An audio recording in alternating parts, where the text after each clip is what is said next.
Thank you so much, Natalie, for that recap. And the forecast for the GTA looks very dry for an extended period of time. And I'll give you the details on the forecast in a moment. First, though, let's go outside and check in with Mike in Burlington.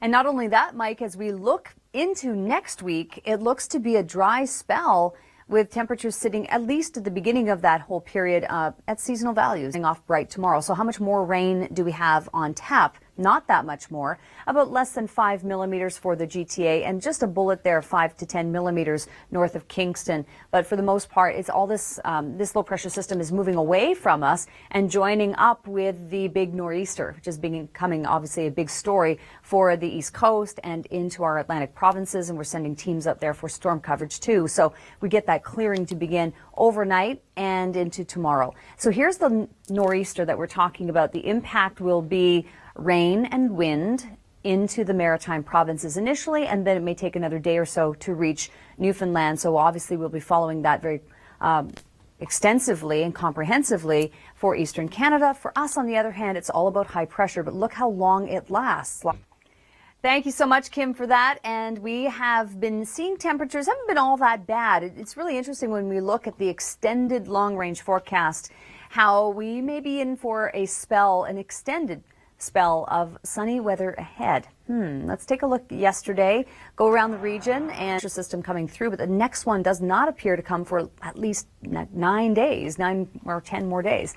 So 5 to 10 millimeters of rain across southern Ontario yet to go. That energy pushes down and moves into an area of low pressure off the U.S. eastern seaboard, which becomes the nor'easter for Atlantic Canada, which we're sending our teams out to cover live.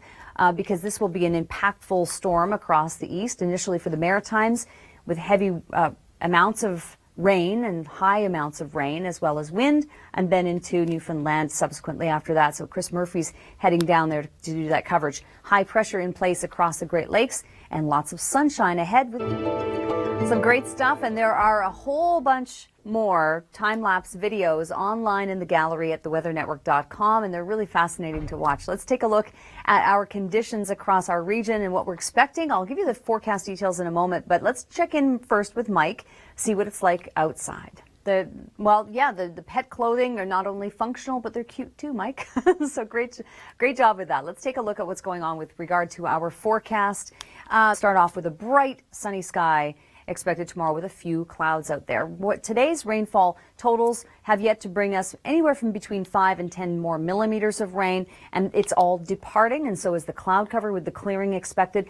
This bit of energy joins forces with our developing low off the eastern U.S. seaboard, and that is a nor'easter that is strengthening and moving into the Atlantic provinces. So we're sending our teams out there to cover this live, and that includes Chris Murphy heading out there. So he'll be following that storm on the ground, and then we'll have high pressure in place for us.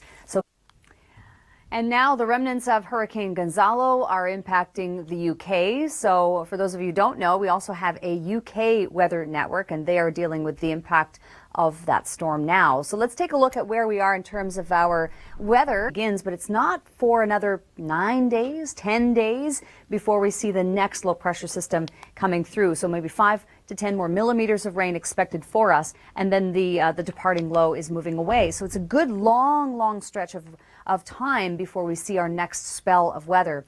And the timing of it, as I'm looking at the trend, the 14-day trend, looks to be Halloween. I hate to say that, but it's fitting. It always seems to rain, and it's miserable weather, isn't it, on Halloween? But we'll have to see. We have some clearing underway here, and then all of that energy joins forces with our nor'easter, and that becomes the next big storm. Thank you very much, Natalie. We don't really have much wind with this low pressure system coming through. It can be breezy at times, but nothing compared to obviously what we just saw in that top 5. This low pressure system is moving away, and I'll give you more details on the timing of that in a moment. First, though, let's go outside to Burlington and check in with Mike Arsenault. An extended period of sunshine ahead of us, Mike, in fact, because I was just looking through the 14-day trend, and maybe you have as well.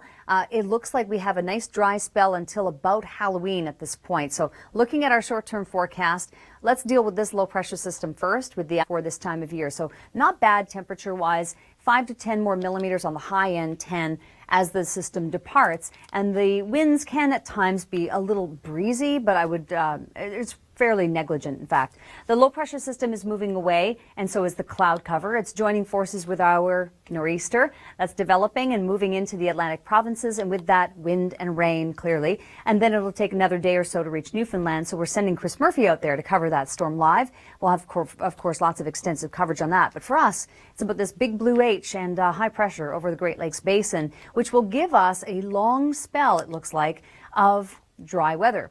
Certainly, this week it looks to be cloudy, but then we start to see some pretty decent clearing here. And then you'll see this in the long range or two, where we talk about the extended forecast and what to expect. But it looks like the next round of weather doesn't arrive for us until about the time of the end of the month and Halloween.